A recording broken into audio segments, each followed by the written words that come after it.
UFC 303 Pereira versus Prochazka is this weekend, and I'm going to give you a full card prediction and breakdown of all 13 fights on this card, starting with Ricky Simón versus Vinicius Oliveira. I am going to go Ricky Simón. Vinicius Oliveira got a really nice KO over Bernardo Sopage, I think is how you say his name. A really nice KO. However, he was just getting completely out-grappled and out-controlled on the ground by Sopage the entire fight. And Ricky Simón, or for the majority of the fight, I can't say the entire fight, but a lot of moments in the fight, Oliveira was getting controlled on the ground pretty dominantly. I like Ricky Simón in this fight. He's pretty quick, very explosive on the feet, has a lot of power shots. I don't think he's as maybe technical as Oliveira possibly is, but Ricky Simón has a very dominant wrestling game. He's a very big dude for the division as well. I think he's going to be able to control Oliveira on the ground. I don't think he's going to get a finish. 42% are saying Oliveira is going to win this one. I know he got a really nice KO in his last fight, but I'm going to have to go with Simón. I think he just controls him on the ground, uses the wrestling, uses the grappling, mixes it in with the stand-up as well. Again, he looks very fast on the... This isn't Mario Batista that he's fighting. Like, Vinicius Oliveira is a very technical, patient guy on the feet. I don't think what Ricky Simón had to fight in his last fight against Mario Batista or even Song Yadong, not even as much of a threat there for Vinicius Oliveira here. So I'm going Ricky Simón by decision here. Let's move on. I'm surprised Ricky Simón is actually opening up the early prelims is what I was just going to say here, because he's ranked 14. Was just fighting Song Yadong, who's pretty high ranked as well. So I'm actually pretty surprised this is opening up the early prelims, but let's move on. We have Carlos Hernandez versus Ray Tsuruya. I think it's how you say his name. I'm going to go with Ray Tsuruya here. This is a pretty close fight. I don't like the big underdog odds for this one. Carlos Hernandez actually has a pretty decent chance in this fight, in my opinion. Tsuruya actually has pretty good grappling. I won't say it's Tatsuro Taira grappling, because I think Taira's grappling is at least looks a little bit more polished and looks a little bit better than Tsuruya's. Like Tsuruya, I think in his last fight, he almost got like a twister on his opponent. Like he's very much there in the grappling. However, it is a little bit sloppier than what I would say Tatsuro Taira is at this point in his career, which Ray Tsuruya is very young. He's 22 years of age, so it's obviously going to get better.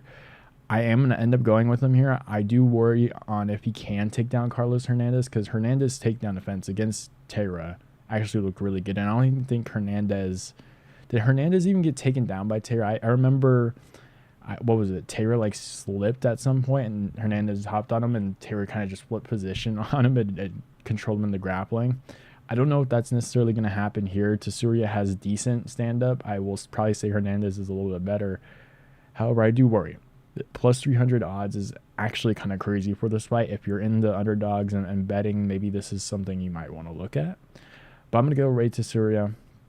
Better grappling here. I can see him just controlling him on the ground. Like, Hernandez got easily out-grappled by Taira, even though he's a much better grappler. I think Tsuruya can definitely do some work there. Has a decent offensive game. I don't think he's going to get KO'd in this fight at all, so it's just more opportunities for Tsuruya in this one. So I am going to go with Tsuruya. Maybe he can end up submitting Carlos Hernandez. Alan Nascimento was able to submit him, but Alan Nascimento is a really big dude. And Ray Tsuruya is just not as big as Alan Nascimento. Like, that's Nascimento's things. Like, he's a lot bigger than his opponent. So I don't think Tsuruya will get the submission. I think maybe a decision, probably 29-28, with Hernandez doing some decent work on the feet probably early on, but I'm going to have to go with Ray Tsuruya here. But Hernandez, way he looked like in his last fight, and Tsuruya, I think, took down his opponent with like a wizard or like a headlock against, I don't even know how to say that fucking name. I don't know. It's a very interesting fight. I don't mind people picking Hernandez. Plus 300 odds is something to definitely look at if you're betting. Let's move on. We have Andrei Arlovski versus Martin Buday. It's hard to pick Arlovski here. He's done a lot for the sport. However, he just doesn't look that good. He won against Jake Collier by split decision, Van Deer by split decision, and those guys aren't good either. And he won those fights, I will say that. But Marcos Rogerio de Lima got knocked down with the wind and then submitted, beaten by Dontel Mays by KO. Lost to Waldo Cortez Acosta. Looked a little bit better in that fight. However, I just think Martin Buday, although he's not the best, like he did lose to Shamil Ghazi by KO, which is a little bit of a worry. He did beat Josh Parisian. Like, he's coming off a finish before that fight. Beat Jake Collier unanimously. Went to a split decision with Bresky, which, I mean, is all right, but I just think Martin Buday, I think, will have more opportunities to win this. I think he's just going to control the fight on the feet, maybe move it into the clinch, make this fight kind of boring is what I'll just say. Andrei Arlovski's 45 years of age. I'm going to have to go with Buday here. Maybe Arlovski can make some things interesting here, but it felt like Arlovski was really kind of getting at it with Cortez Acosta, but Cortez Acosta was talking a lot of crap during the fight. So I don't know if that was kind of like annoying Arlovski and he's just trying to motivate himself in the fight, and that's why he did so much better. But I'm going to have to go with Buday here. I don't think Buday is going to KO him or anything. I think he just wins by decision, just minorly outpointing Arlovski. Let's move on. We have Waterson-Gomez versus Gillian Robertson. I'm going to have to go with Gillian Robertson. Waterson-Gomez, 38 years of age. Hasn't looked too great in her last few fights. Had the rematch with Marina Rodriguez and got KO'd after going to a decision with Rodriguez 3 years prior. So I'm going to go with Gillian Robertson. Much better grappling. I think she can get her down to the ground as well. That's all I really have to say here. Michelle Waterson just hasn't looked too impressive. I think Robertson can get her to the ground. Maybe she gets the submission as well. Probably maybe like a second or third round submission is what I'll say. Here's a women's MMA fight, so anything can really happen here. Maybe Waterson pulls this one out. But I'm going to go Robertson. Better grappling. Let's move on. Payton Talbott versus Yanis Ghemmouri. I have to go with Payton Talbott. He looked incredible against Cameron Simon. Like, I was actually insanely impressed. I was not expecting that performance. I think I even picked Simón in that fight because I thought you've seen more from Simón. At least he looked a little bit better than Talbott at that point, because Talbott against Nick Aguirre won that one by submission. Reyes Cortez, like, in his fights, like, he's looked decent, but he hasn't like looked like he took that next step, and it seems like he's seeing things a little bit slower. Like, You saw it with like JDM, like on the rise. Like, he was seeing things a lot slower than everybody else. It just feels that way to Payton Talbott. He's just not much better than everybody on the feet. Doesn't matter. Yanis Ghemmouri, like, he lost to William Gomez by KO, and that's all he had to offer so far in the UFC. And I think Payton Talbott probably beats Gomez. So there you are there. Talbott probably wins by KO. 98% picked by Tapology is crazy.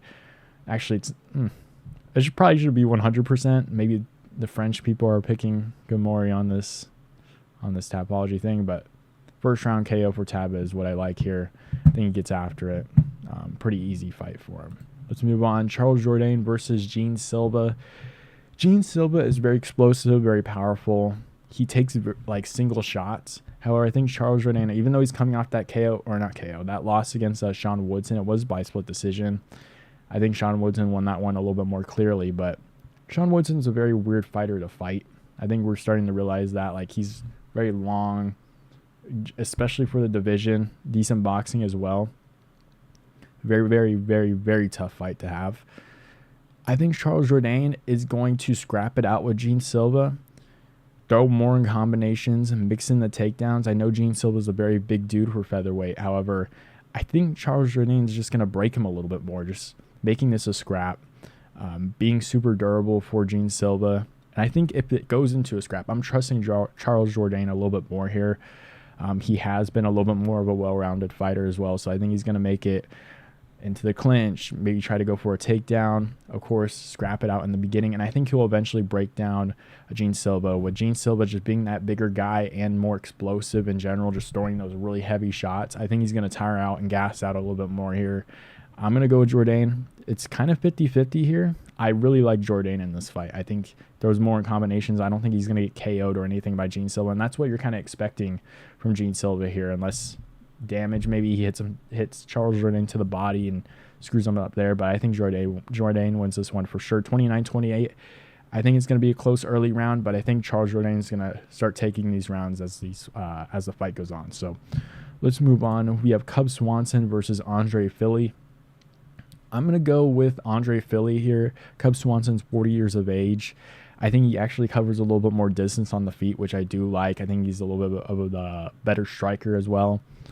Not too much to really say here, I'm going to be honest. Cub Swanson maybe can get after the legs of Andrei Fili. Maybe. I don't know. Andrei Fili will have a 4-inch reach advantage here. I just really like this matchup for Fili. I know he just got KO'd by Dan Ige. However, Cub Swanson hasn't been looking too great either recently. So I'm going to go Andrei Fili 50-50 pretty much on Tapology here, which is very interesting. I don't see Cub Swanson finishing Fili. I don't see him outstriking Fili. I know Dowdu like that. It was a close fight. I think you could probably give it to Cub Swanson. I think Cub Swanson came out and said like, oh, like robberies happen and this and that. Like he wasn't even defending. Like he said he thought he should have lost. I thought it was a pretty decently close fight. I don't know why people were going crazy about that one, but got a win over Dowdu, which is a pretty decent one to have. However, I think Fili's just a little bit better there. He's 34 years of age too. He's not Hakeem Dowdu. I think he's going to be a lot better on the feet.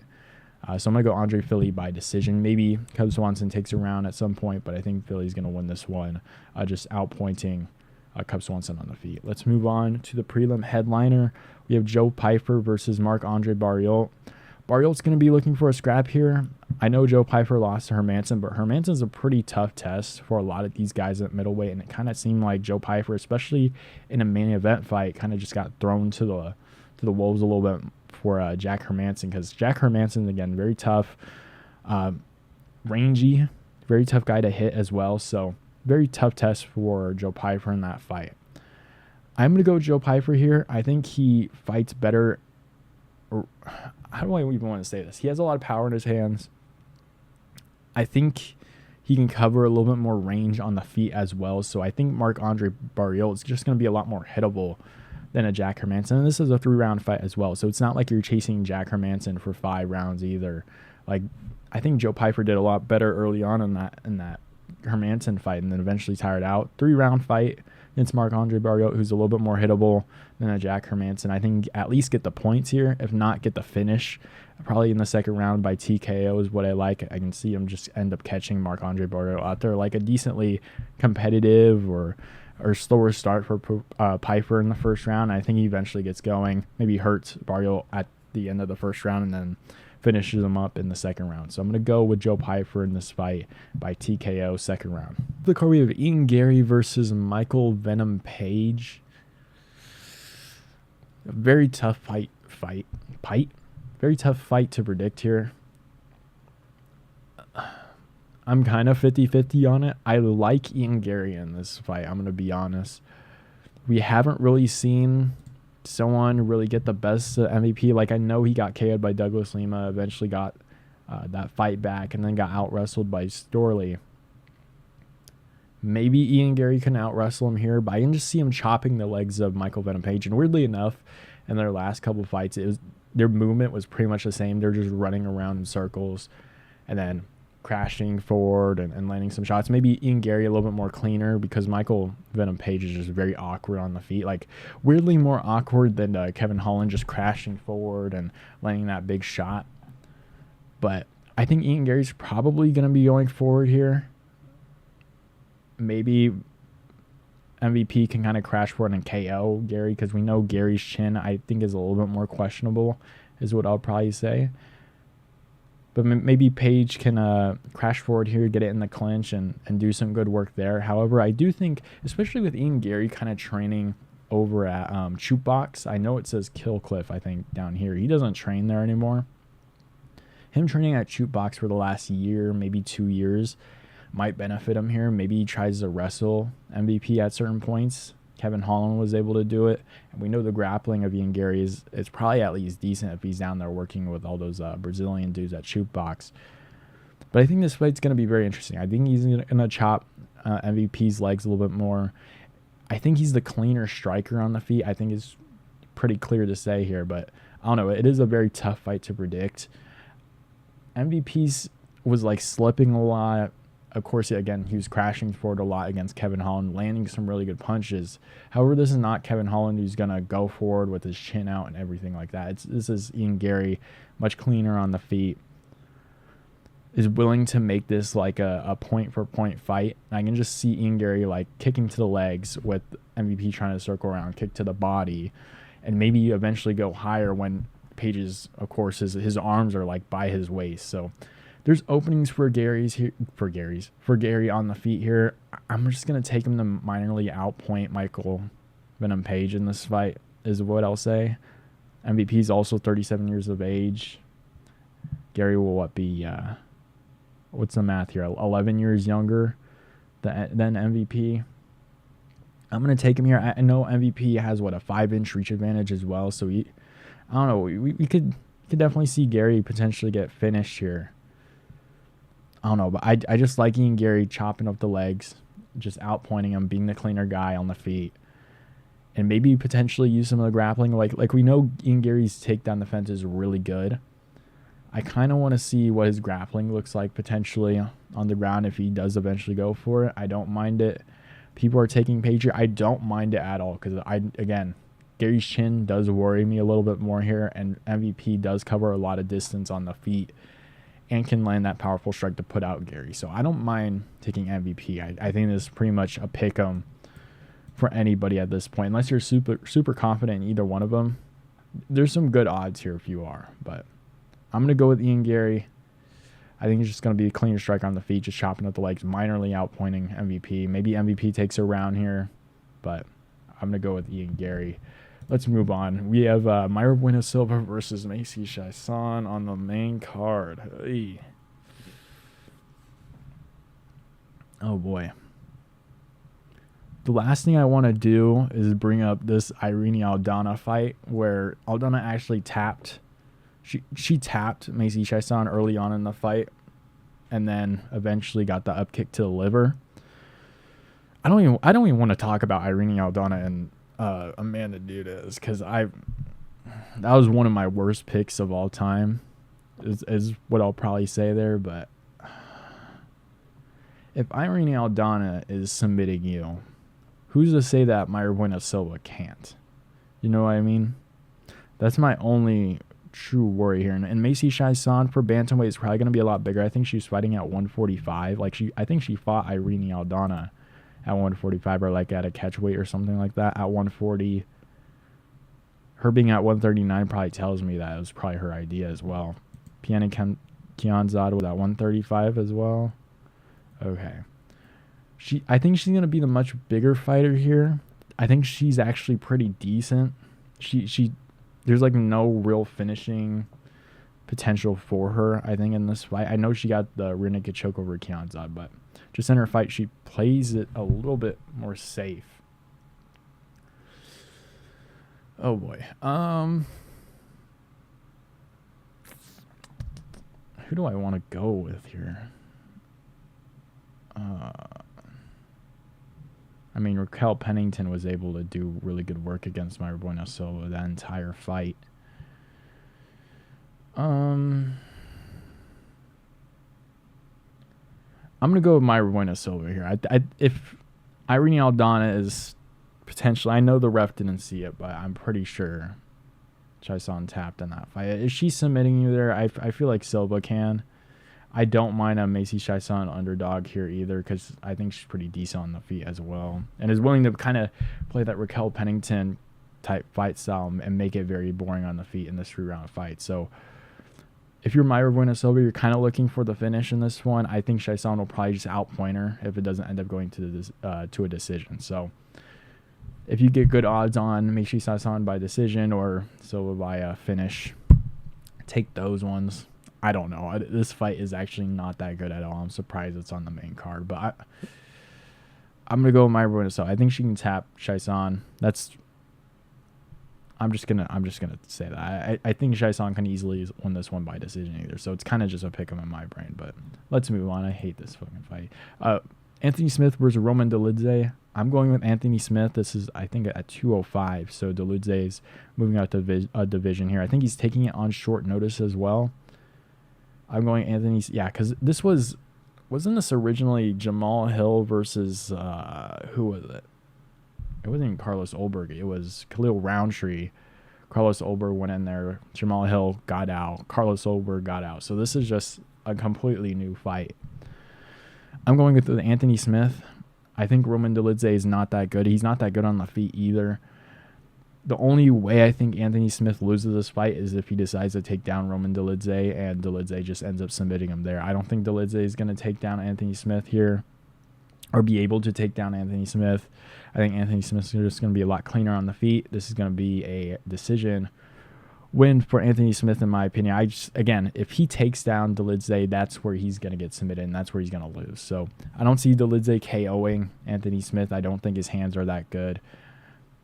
He's got power in his hands. However, Anthony Smith just has to fall off the wagon to potentially even lose to a guy like Roman Dolidze. I know he did win against Vitor Petrino too, so this should be a no-brainer here, in my opinion. I don't even know what the odds are. If you get good odds on Anthony Smith, I think you should probably look at it. People are saying KO by Dolidze. I think Dolidze might be a little overrated if people think he's beating Anthony Smith. But Anthony Smith hasn't looked too great recently, so I'm going Anthony Smith. The only way he loses this fight is if he takes down Roman Dolidze. So I'm going Anthony Smith by decision.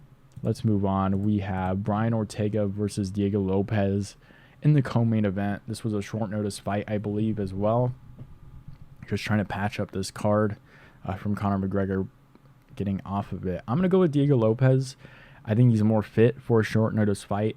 I think Brian Ortega was actually looking at a 155-pound fight as well before this. So I can imagine he probably wasn't going light. And we're just being honest, Diego Lopes is a coach. He's always going to be training around there. I'm not sure Brian Ortega is. I'm pretty sure he's just at a wedding too recently. So, he might have been eating a bunch. You never really know. I guess that's kind of a weird thing to bring up. But I think Brian Ortega is a little bit more relaxed before getting the call to take a short notice fight here. I think Diego Lopes actually looked a lot better on the feet in his last fight. I was actually kind of surprised. I thought he was going to beat Sadiq Youssef, but I didn't think he was going to beat him like that, super quickly. I thought it was a really nice KO win. Although Brian Ortega eventually got the finish over Yair, it was impressive. However, I think Diego Lopes just has too much momentum on his hands. I think he's going to be a lot better on the feet. And if this does go to the ground, this isn't Yair Rodriguez. Let's be real. This isn't Yair Rodriguez on the ground. Diego Lopes is going to be as good on the ground as probably Brian Ortega is. And I guess that's what we're going to kind of figure out here if it does go to the ground. Who's the actual better grappler in this division, submission, jiu-jitsu-wise. That could be very interesting here. However, at the end of the day, tie on the ground goes to the feet. I think Diego Lopes is miles better than Brian Ortega here, and Brian Ortega is very hittable as well. I don't mind a Diego Lopes KO here. I think he has really nice power in his hands. I don't think he's going to get submitted either. I think the only way Brian Ortega wins this fight is by submission. So he has to be better than Diego Lopes on the ground. And Diego Lopes' specialty is on the ground. So it's a hard bet to make. Minus 145 feels like a steal for me. So I'm probably going to put some money on Diego Lopes here. I think people are saying by KO. I really don't mind that, especially on short notice. I really don't mind a KO. So maybe a late second or third round TKO win for Diego Lopes. If not, he probably wins a pretty dominant decision here. So I'm going to go with Diego Lopes. Either late round TKO or a decision. I actually don't mind him getting a submission either. Imagine a Rock to Ortega goes to the ground and Lopes hops on him and gets a quick submission with a pretty gassed Brian Ortega. I don't mind that either. So I think there's many ways Diego Lopes can win this fight. I don't think Brian Ortega has more than one way of winning this fight. So let's move on. We have Alex Pereira versus Jiri Prochazka 2. I made a whole in-depth breakdown about this fight on Friday. So if you want to check it out, I think it's a 15-minute video. So you can check it out if you want a very, very detailed prediction of this fight. However, this fight was on short notice as well. Jiri Prochazka has been training quite a bit. Alex Pereira has been traveling everywhere. I'm pretty sure he was just in Australia a week ago maybe. He's also coming off, I think, toe surgery. I think he went into the Jamal Hill fight with a toe problem, but obviously he was able to get through that. So I don't know how big of a deal the toe surgery is for Alex Pereira coming into this fight, but I think Jiri Prochazka is more game for a short notice matchup than Alex Pereira is. Jiri Prochazka with momentum, I think, is a pretty big factor here as well. And I thought he had some pretty good moments in their last fight as well. In the second round, I thought he landed actually pretty good on Pereira. He actually had Pereira kind of over swinging on his shots. And I'll just say this, if this fight was at middleweight, I think Jiri Prochazka, if he landed the same shots, Alex Pereira would probably go out. I'm just going to be honest, because Alex Pereira was super drained and all that. But Alex Pereira is making, 20-plus pounds within the next couple of weeks. So he's going to be cutting a lot of weight. I guess that's kind of normal for Pereira.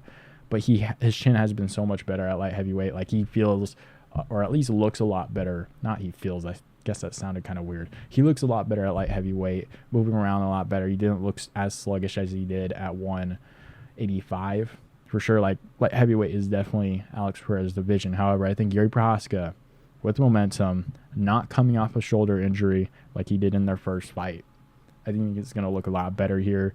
People are going to say the leg kicks of Alex Pereira, they were a factor in the first fight. I think it even dropped Garry Prochazka in the first round, like very early on with the leg kicks, but it wasn't even a factor in the second round. I think he didn't even like land too many of the leg kicks. I thought Garry Prochazka actually defended against them. I think probably defended against half of them in the second round. They weren't even that big of a factor here in the fight. Like, even if Garry Prochazka takes as many leg kicks as he can, I don't think his leg's gonna actually go. Like, I feel like he's too weirdly, like, I don't want to say autistic, but mentally strong to kind of just go through the leg kicks. And I don't think Garry Prochazka will get defeated. And leg kicks are more of a way to invest in the later rounds. I don't think that's going to be a factor here. Maybe you slow down the movement of Garry a little bit here, but I'm going to be honest, I don't know how good Alex Pereira's cardio is going to be in this fight. Like, I think Garry Prochazka, who's been training quite a bit recently, like you see on his social media, he's been training quite a bit. I think he's going to be more game for a short notice championship fight than Alex Pereira, who's more of, I'm going to invest in the legs and find my shot defensively. I think Garry Prochazka is going to go out there, even in their first fight, was able to take down Alex Pereira early on in the first round, kind of controlled him on the ground, and when Alex Pereira got up, he looked kind of sluggish as well. So I think Garry Prochazka can do that a little bit. I have said before that anybody who's tried to take down Alex Pereira has gotten like finish or has lost. I think the only one that hasn't gotten finished was Jan Blachowicz or something like that. If not, I think Bruno Silva at 185 as well. So those were like the only two guys, but every single person that's tried to take down Alex Pereira has lost. So that is a little bit of a worry, but this is a short notice. Like, Alex Pereira is going to gas out, I think, in the grappling a little bit more here. Even in the Adesanya fight, the first one, when Alex Pereira went to take down Israel Adesanya kind of reversed it a little bit and completely out-grappled him for the entire round. The next round, Alex Pereira kind of did nothing because he was so tired. I know that was at 185, but even in the Garry Prochazka fight, he was able to recover in the second round. However, he was like, he seemed pretty tired when he got back up to his feet, and that's after 2 minutes of control from Garry Prochazka on the ground. So you don't know what Alex Pereira is going to look like after a takedown from Garry Prochazka, say on a short notice fight, compared to his last fight where he had a complete training camp. So I think Garry Prochazka is going to go get a takedown very early on in this fight, and Alex Pereira is going to tire out a little bit more here. The pressure of Garry is going to get a little bit in Alex Pereira's head, just making him move a little bit more. So he's going to be a little bit more active on the feet here.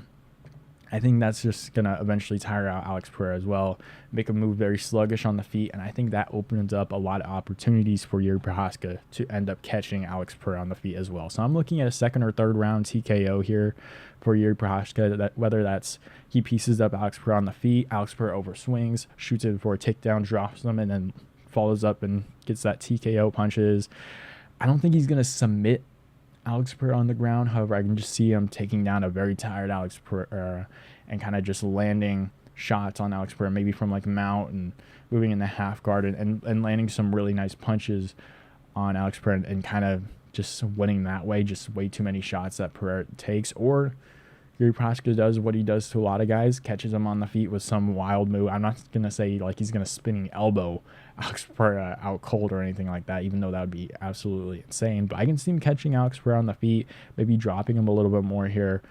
Alex Pereira kind of just covers up and Garry Prochazka gets the finish.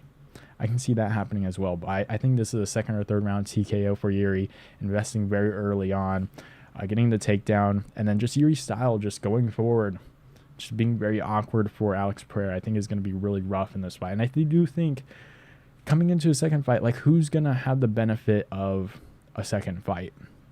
Alex Pereira or Garry Prochazka, who's a very weird style, a very momentum-based style, who's constantly going forward, who's constantly like moving in very awkward ways. Alex Pereira has his game. I know a lot of guys aren't able to figure it out because the power is just way too much, and no one's really able to figure out his leg kicks either, just because of his stance. It's just very hard to block. I'm gonna go Yuri Prochazka. I think he gets a TKO second round, second or third. I think probably the second round TKO after he does a lot of work in the first round, tiring out Alex Pereira. So I'm gonna go second round TKO for Yuri Prochazka here. Let me know who you guys have down below in the comments. Who are you guys picking in the main event? And I'll see you guys